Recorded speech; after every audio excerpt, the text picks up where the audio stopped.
everyone. So, I just finished reading Volume 5 of Heartstopper by Alice Oseman. We all thought this was going to be the final volume, but turns out it's not. There's going to be a Volume 6. So, instead of being a series review, I just wanted to gush about this because I just finished it and I loved it. And I feel there are so many meaningful and amazing things to talk about in here. So many important things that I think most, if not every teenager will consider at some point, and even as an adult, it's meaningful. I believe this is a very important series. I believe every teenager should read it.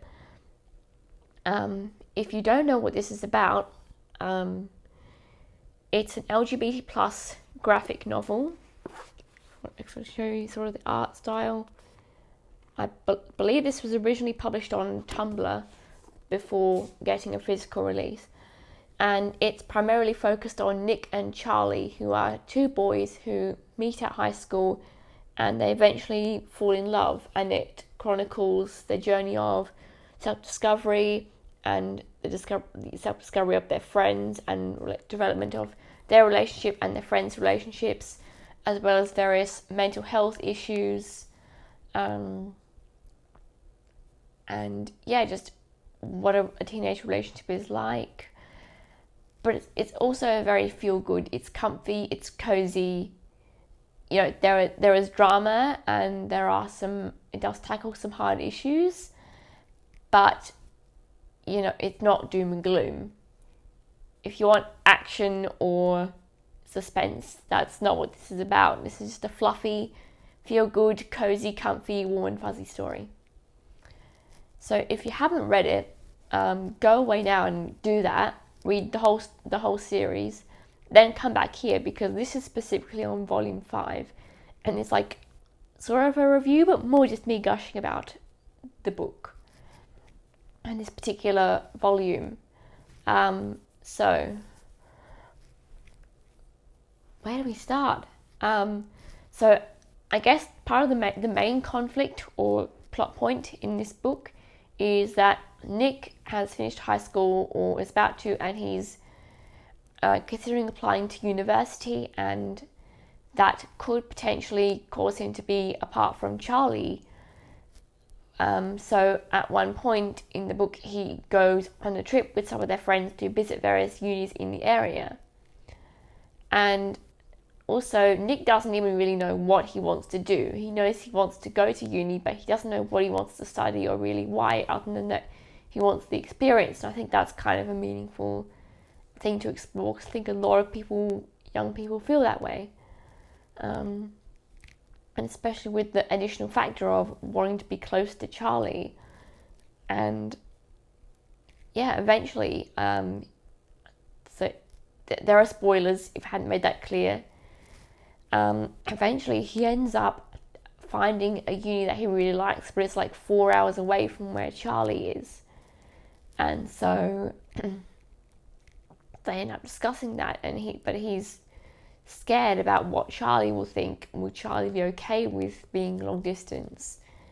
And Nick and Charlie's friends assure him that, you know, what happens after Charlie finishes high school? Maybe he'll go to uni and he'll go to a different one, and he might be far away from their hometown anyway. And he also assures him that Charlie will want him to be happy, because I believe if Charlie's a good partner, then he will want Nick to put himself first in this situation, because this is Nick's future. And Charlie's okay with it. But that's just one facet of the story, and I think it is very meaningful. Another thing is Nick and Charlie want to do the deed, take their relationship further, and kind of exploring that, and how Nick's mum is okay with it, Charlie's mum is a bit hesitant, and we even explore a bit of infantilisation, which has kind of gone on before, but it definitely struck me here. And that is something that I have experienced myself, even if not in the same way. So that was meaningful to me. Basically, Charlie's mum just kind of coddling him a bit because of his mental health issues. And Charlie feeling like his mum doesn't think that he's an able person, able to make his own decisions or think for himself or be responsible just because he's quote unquote ill. And yeah, because of my disability, I have experienced that. So that was meaningful to me, in particular. Another thing that was awesome to see personally was we finally got confirmation that Tori is asexual. And as an ace person myself, it's great. There's not much ace rep anywhere, even in LGBT plus fiction. It's just because usually the focus is on relationships, and something that isn't really touched on is that asexual doesn't mean that you can't be in a relationship or you don't want them.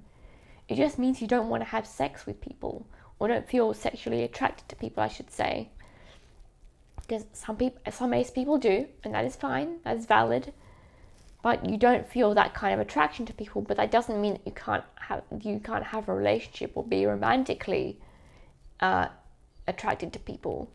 And so Tori is dealing with that with Michael, who asked her to be his girlfriend. And so that was great to just acknowledge that asexuality is a thing, that it's not often talked about, that it doesn't mean that you can't be in a relationship or that that's completely off the table. That was awesome. We need more ace rep. Those are the main things that I wanted to talk about in regards to Heartstopper Volume 5. Other than that, it was just lovely, warm and fuzzy, and lovely all around, as usual. I guess nearing when Volume 6 is released, I'll have to go through all of the other volumes and discuss them as well. But to sum up, I do think this is a very important story. I think it needs to be out there. It needs to be in school libraries. One time I was on Facebook and I saw a post from a school librarian discussing when books just never get returned by accident, or the person who borrowed it moves away and never got to return the book or whatever. And someone in the comments said that at her school library the Heartstopper books are frequently replaced, but she's not even mad because they're going to people who need them. I thought that was lovely and sweet and so true. So whether you're LGBT plus or not, whether you're familiar with it or not, whether you're a teen or an adult, I think you absolutely should read this. And yeah, there's also a Netflix show, by the way. So if you've read Volume 5, please do tell me about it in the comments. Tell me what you thought. Tell me what was meaningful to you.